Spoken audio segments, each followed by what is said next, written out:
Chers frères et sœurs, soyez les bienvenus à la méditation de la parole de Dieu de ce premier dimanche du temps de Carême de l'année C.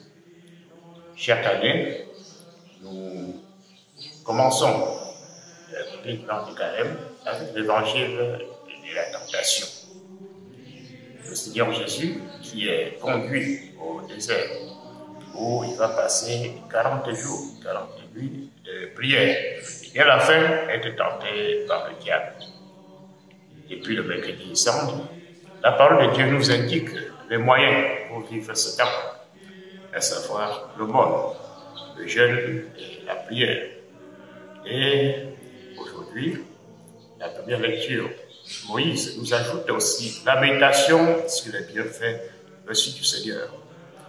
Le Seigneur agit toujours dans nos vies.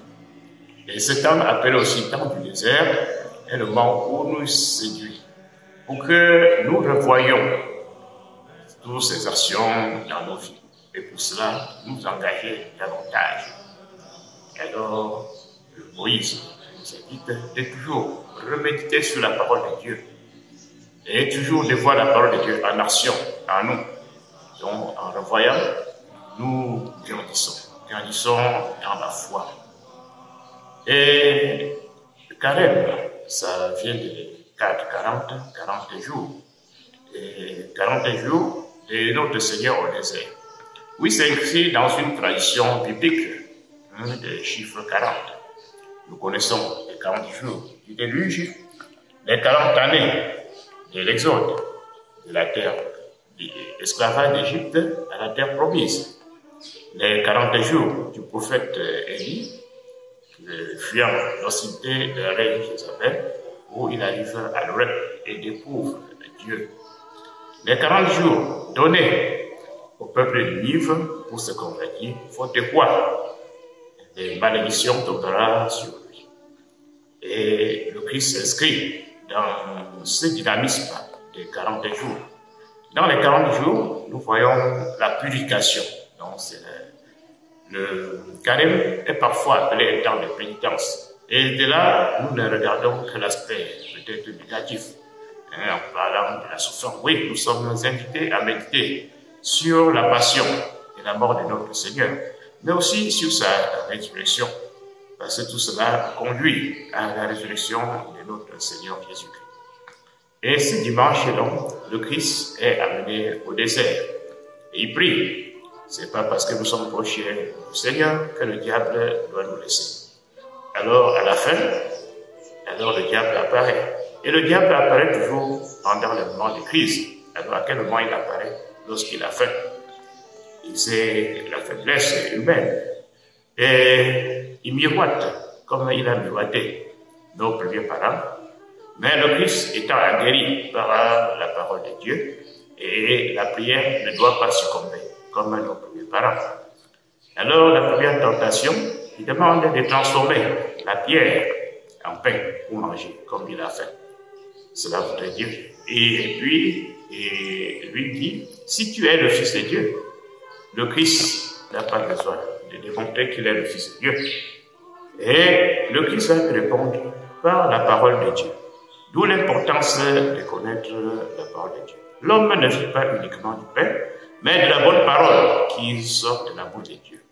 Alors il s'est nourri tellement de cette parole de Dieu qui peut relativiser le côté, n'est-ce pas, du soutien matériel du corps. Alors nous aussi, si nous baignons dans la parole de Dieu, le jeûne étant un des piliers du carême, notre jeûne passera comme le poisson dans l'eau. Donc c'est un temps, comme je nous invite le Deutéronome, à méditer sur les bienfaits, à découvrir les bienfaits de Dieu. Ça nous rassasie plus que la nourriture. Alors, deuxième tentation, il amène sur une haute montagne et lui montre les royaumes de la terre. Et dit, si tu te prosternes devant moi, je te donne tout cela. La tentation du pouvoir. Tentation qui a guetté le Christ également tout au long de sa mission. Après la multiplication des pains, le peuple a voulu le prendre pour faire de lui le roi. Mais il s'est éclipsé. À maintes reprises, aussi, les mêmes tentations vont revenir. Et il n'accepte pas d'être appelé roi seulement devant le grand prêtre pendant sa passion, parce que sa royauté se révèle. Il est un roi sans armée. Il est un roi qui vient pour servir et non être servi. Il est un roi de justice, un roi qui montre l'exemple. Alors, si on le suit, on ne va pas vendre son âme. Alors nos rois terrestres, parfois, c'est leur gloire qui nous servent. C'est l'honneur, c'est tout ce que nous voulons, mais sauf effectivement ce service.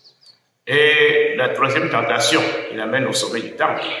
Et lui dit, si tu sautes et ne tomberas pas, alors il est écrit, donc, le diable lui-même connaît l'écriture, que les anges vont t'emporter pour que son pied n'aille la terre. Mais il lui dit, va, tu ne tenteras pas le Seigneur ton Dieu, va loin de moi. Alors il utilise toujours la parole de Dieu pour contrer le diable. Alors cette troisième tentation, c'est l'ambition. L'ambition qui nous guette. Alors faire tout ce qui est au-delà de notre portée, ou chercher à nous apparaître, montrer ce que nous ne sommes pas, tout simplement parce que nous voulons être glorifiés, parce que nous voulons être adorés.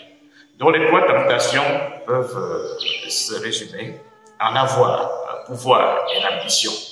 Alors ces trois tentations traversent toujours nos vies.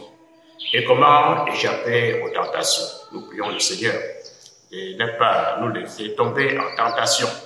Alors, c'est nous adhérer dans la parole de Dieu, nous adhérer dans la prière. Donc, les 40 jours du Christ dans le désert lui a servi à résister au diable. Aussi, notre carême, si nous suivons ses pas, nous servira à échapper au piège du diable. Alors, prions que le Seigneur, pendant ce temps, lui-même nous inspire. Séduit notre cœur au désert. Le désert fait peur, parce que c'est un endroit aride. Mais notre désert, c'est notre cœur. Donc faisons l'effort de pénétrer le désert, là où nous devions rencontrer le Seigneur et nous revigorer et être capables d'échapper au piège du diable. Nous vous remercions, nous vous donnons rendez-vous au dimanche prochain.